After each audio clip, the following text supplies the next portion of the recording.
Thank you very much. I must say that I'm very excited to be the lad of my cousins. Since yesterday we arrived here to very warm and rousing welcome. They gave you Mavokoi, did they? Yeah. We've enjoyed very sweet mangoes. I woke up early this morning around 6 to walk around in the villages and found my cousins are up and about, very industrious people, very hardworking. That is the spirit. And I did say in Kirinyaga on Sunday that Shah, that monster created by William Ruto to rip off the Kenyan nation. We have credible information from experts that it will collapse within 6 months. Since then, Aden Duale has been ranting and writing tweets after every 5 minutes the whole night and posting videos crying that all is well. From our first rally in Tower all the way through Gikomba to Wote, I did ask a question to the people of Makueni whether Shah is working, and the answer was no. Yet Aden Duale keeps on saying that Shah is working. But we are on the ground, and our work is to listen to the ground. The people of Makueni, like the rest of Kenyans, know that Shah is a failure. And Shah will collapse because it was not a program to sort out health insurance, but a scheme to rip off the people of Kenya. Aden Duale did challenge me to give information and facts as to what I said. And I've seen he was busy the whole night crying. Let him stop crying. He needs to preserve those tears because what is coming is much more. And will continue every day. And I want to thank the people of Kenya, especially public servants, civil servants who are disgruntled by what is happening in Kenya, the theft of public resources, wanton corruption, misappropriation of public funds. They keep on giving us information. I want to assure them that we will treat the information with confidentiality and will not expose them so that they are not exposed to harm by the state. Before the launch of Shah, NHIF had proposed that they be provided with 800 million Kenya shillings to create a new system, to upgrade the system that they had, to make it compliant to the present times. Instead, William Ruto, with a scheme to loot funds from the people of Kenya, scrapped off NHIF and brought Shah.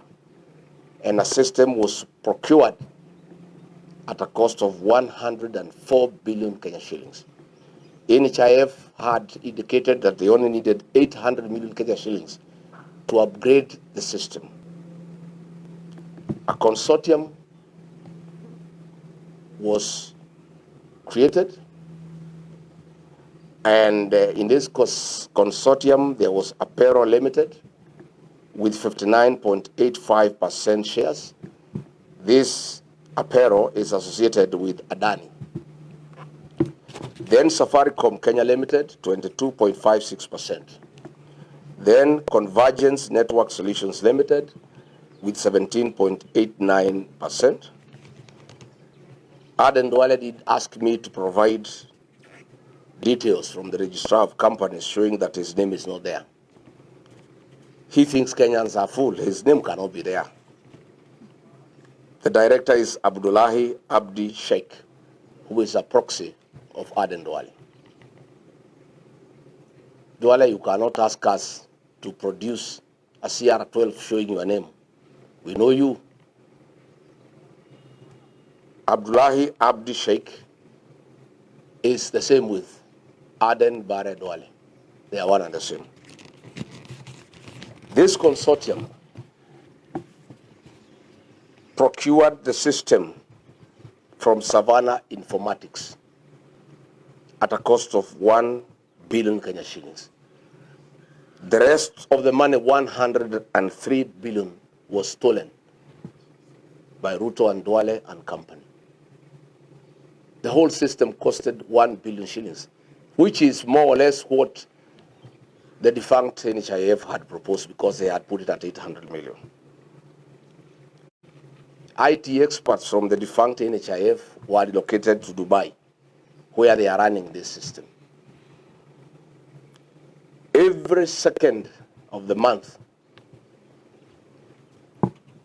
Convergence Network Solutions Limited receives 600 million, and Aden Duale makes sure that they are paid promptly without failure, because this is money that they are stealing from the people of Kenya.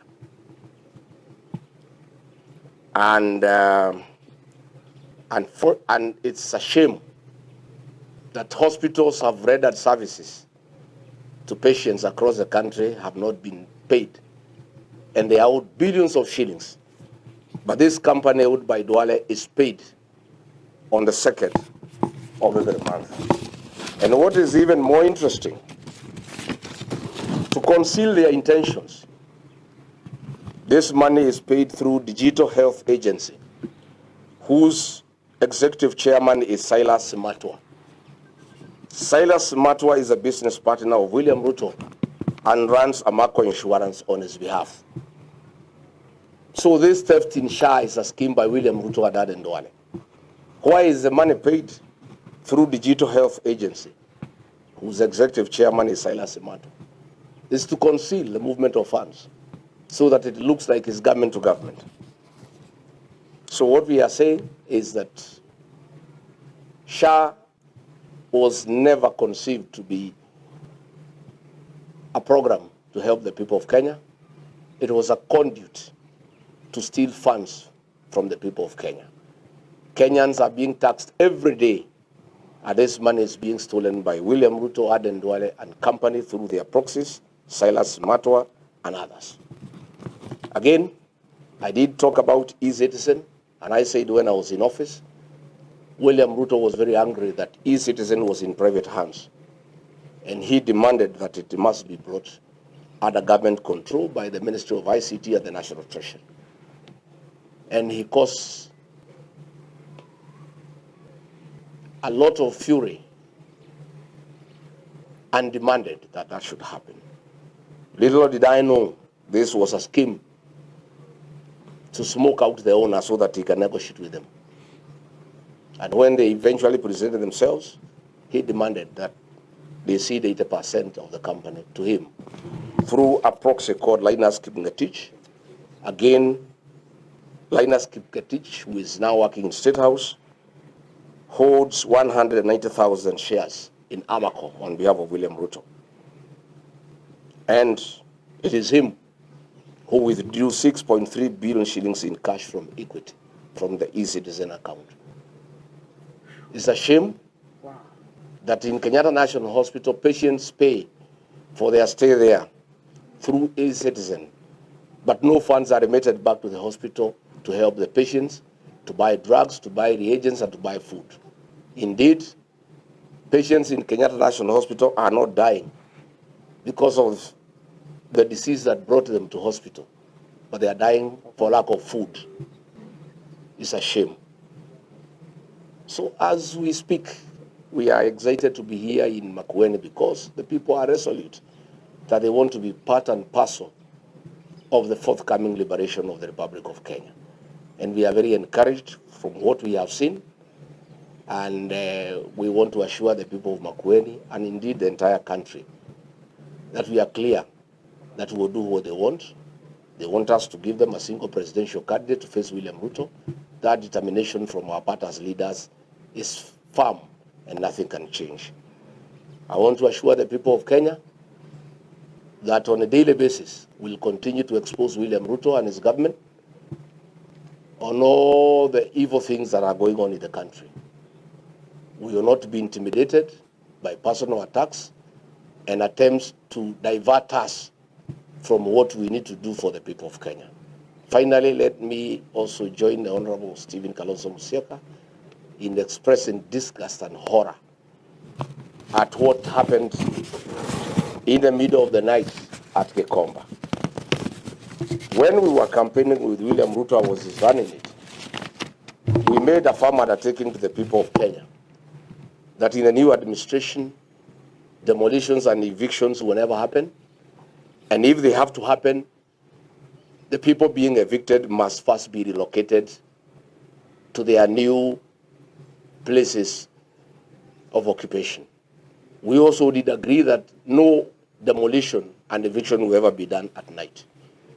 I started differing with William Ruto, our second year in office, when he went against what we had agreed and started a systematic program of evicting people from their land and from where they have lived for life. What happened last night is inhuman, it's brutal, it's unacceptable. It is persecution of small traders. And we ask him, William Ruto, we know, we understand your frustration that Kenyans want to send you home to be a one-term president. But why are you at war with the Kenyans? You are at war with the Kenyans. Why do you release policemen and other people with such vicious brutality in the middle of the night to persecute the people of Kenya? The purported arrest of Sakaja was diversionary. It was a red herring. It was meant to divert attention as cruel and inhuman actions were being planned by William Ruto and the police.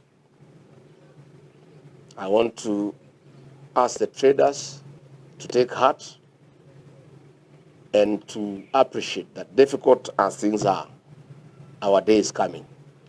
And we have a date with William Ruto next year on the 10th of August. And we must put an end to these inhuman and brutal acts against innocent Kenyans who are trying to eke out a living. Thank you very much.